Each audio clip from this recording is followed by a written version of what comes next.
Realizing Choice: Online Safeguards for Couples Adapting to Cognitive Challenges.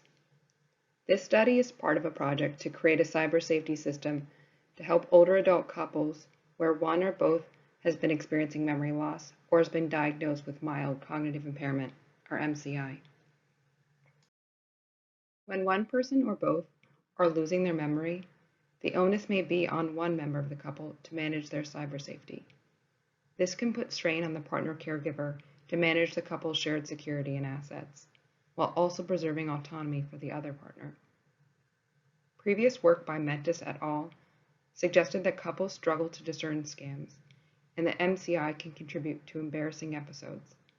Yet the solutions that couples formulate in response to these upsets and to online threats in general are extremely heterogeneous and are not apparently connected to memory loss.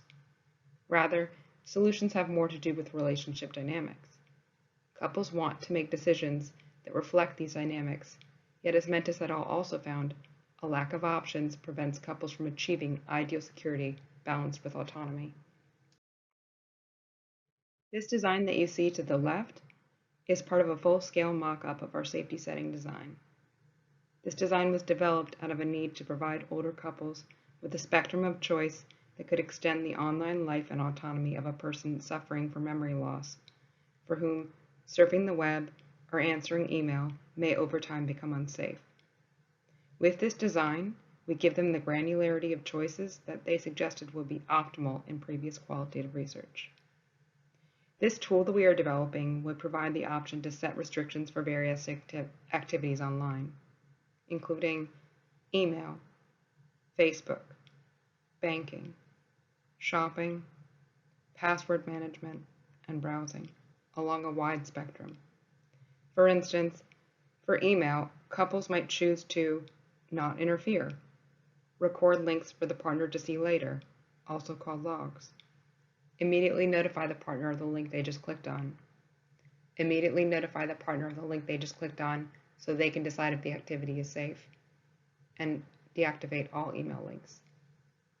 To test out these settings, we conducted research with 7 couples.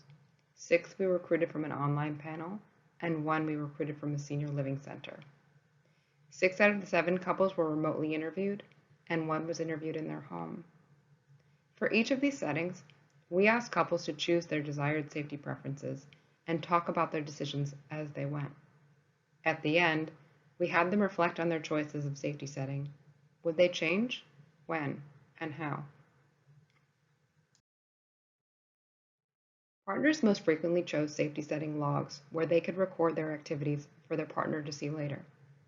Couples' choices tended to reflect awareness that memory loss could affect either partner, and this awareness inspires a dual perspective on safety settings. So where one might need access to their email link history to review their activities, the other might need access to oversee that those activities are safe. In other words, we found that the logs, as a form of self-surveillance, provided a way to personally retrace steps, and as a form of surveillance, for the other partner to intervene.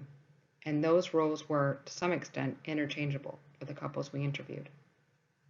But there were times when couples wanted stricter settings from the beginning, particularly around shared assets.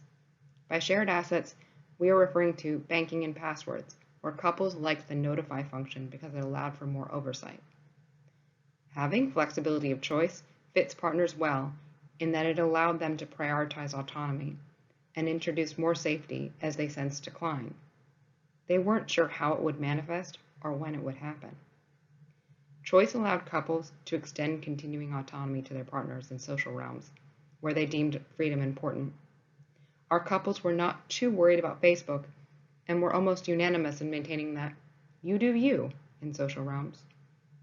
Finally, we return to this idea that couples' embrace of uncertainty shaped their views about the system. Roles were acknowledged to be uncertain from the beginning and throughout, with both couples claiming at various times during the session that their memory could decline. By introducing choices, the couples were able to customize each setting. For them, choice really served this uncertainty. We contend that this embrace of uncertainty shapes choice and broader long-term thinking about utility and place of the system. In reality, Nothing is certain, which is why collaborative and adaptive approaches seem all the more important.